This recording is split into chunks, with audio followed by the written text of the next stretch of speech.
People know we have to get to a solution. You have people like Jan Schakowsky who says, yes, we got to get to a solution, but it's got to be a smart one.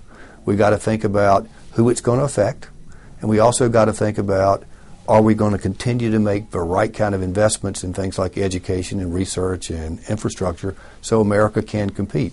So I think the whole group has decided we have a problem we have to face up to.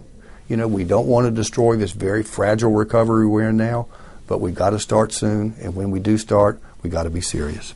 Mm-hmm. And jobs, Yeah. jobs are still out there, and we can't ever ignore that. That's a key. And this debt will eat up the jobs because it will crowd the private sector out of a marketplace. And also the amount of debt, just by definition, reduces the rate of growth. One of the things that Professor Reinhardt mentioned today is when your debt gets to 90% of GDP, then correlation with history shows that it reduces your rate of growth by about 1%. Well, in America, that would be 1/3 of our growth. Think what that does to our children.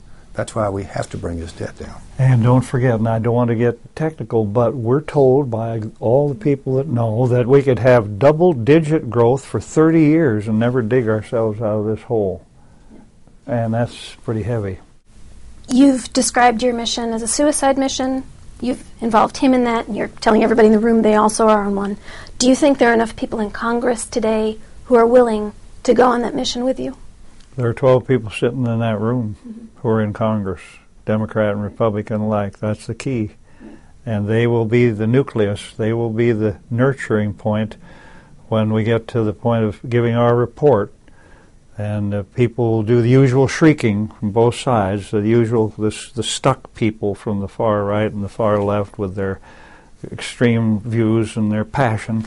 And then up will come a wonderful guy like Javier or Jan or Durbin or Jeb or Paul Ryan and say, wait a minute, this ain't a fake, this trip. This is it. And that's the seed. You're looking at the seed corn that is being cast in the rows right now, and it's gonna make all the difference, those 12.